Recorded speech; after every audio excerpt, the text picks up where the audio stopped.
वैश्विक बाजार में जब भी आधुनिक तकनीक और इलेक्ट्रॉनिक्स की बात होती है तो चीन अपनी मोनोपोली या एकाधिकार का फायदा उठाकर दूसरे देशों को दबाने की कोशिश करता है। हाल ही में चीन ने भी इस बेहद महत्वपूर्ण खनिजों के निर्यात पर कड़े प्रतिबंध लगा दिए हैं, जिससे भारत सहित दुनिया भर के देशों में रेयर अर्थ मटेरियल की भारी कमी देखी जा रही है। इस संकट को भांपते हुए भारत की सरकारी माइनिंग कंपनी IREL ने रूस की दिग्गज कंपनी रोसनेफ्ट के साथ एक बेहद महत्वपूर्ण बातचीत शुरू करती है। दोनों देशों की जुगलबंदी साइबेरिया के टॉमटोर डिपॉजिट में इन अनमोल खनिजों की खोज और उत्खनन को लेकर है।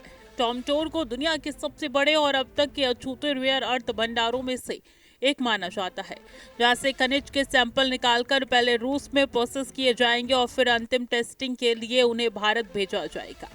इस पूरे रणनीतिक कदम के पीछे भारत की दूरदर्शी सोच छिपी है, क्योंकि वर्तमान में चीन दुनिया का सबसे बड़ा रेयर अर्थ सप्लायर बना हुआ है।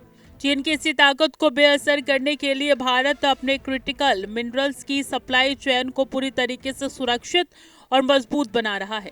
हालांकि हैरान करने वाली बात यह है कि भारत के पास खुद दुनिया का तीसरा सबसे बड़ा रेयर अर्थ रिजर्व मौजूद है, जिसका अनुमान लगभग 7 मिलियन मीट्रिक टन से भी ज्यादा है।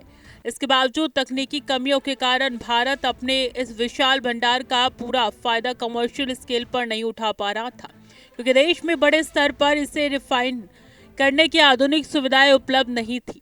इसी कमी को दूर करने और चीन के एकाधिकार को सीधी चुनौती देने के लिए भारत अब रूस के इस विशाल खजाने की तरफ कदम बढ़ा चुका है। भारत और रूस के बीच होने वाले साझेदारी देश के इलेक्ट्रॉनिक व्हीकल और क्लीन एनर्जी सेक्टर के लिए संजीवनी बूस्ट साबित हुई है। सरकार देश में पर्यावरण अनुकूल तकनीकों और टिकाऊ ऊर्जा को लगातार बढ़ावा दे रही है, लेकिन इस सभी आधुनिक तकनीकों को चलाने वाले मोटर और इलेक्ट्रॉनिक्स के लिए रेयर अर्थ अल्टीमेटम्स की उपस्थिति अनिवार्य है। रूस का टॉमटोर डिपॉजिट इस जरूरत को पूरी तरीके से सबसे बड़ी भूमिका निभाएगा, क्योंकि रोसनेफ्ट में इस पूरे क्षेत्र का अधिग्रहण कर लिया है। इसके साथ ही तकनीकी स्तर को और भी मजबूत करने के लिए रूस की रोसाटॉम की एक डिवीजन ने भारतीय फर्म नेक्सॉन जियोकेम के साथ हाथ मिलाया है, जो रेयर अर्थ की प्रोसेसिंग से जुड़ी नई तकनीकों पर गहन रिसर्च कर रही है, ताकि भारत को रिफाइनिंग के मामले में किसी और देश का मुंह ना देखना पड़े। चीन की घेराबंदी करने वाले भारत का ये बड़ा प्लान सिर्फ रूस तक सीमित नहीं है, बल्कि IREL ने वैश्विक स्तर पर अपने पंख फैलाने शुरू कर दिए हैं। भारतीय कंपनियां अब अर्जेंटीना, ऑस्ट्रेलिया और मलावी जैसे खनिज संपन्न देशों में भी माइनिंग के बेहतर मौके तलाश रही है।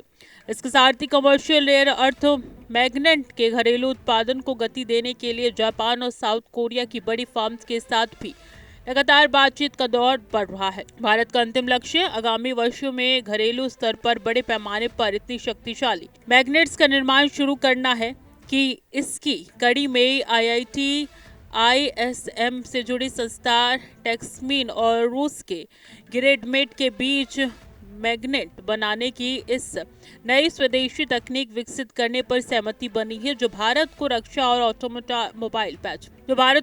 और ऑटोमोबाइल सेक्टर में पूरी तरीके से आत्मनिर्भर बना देगी।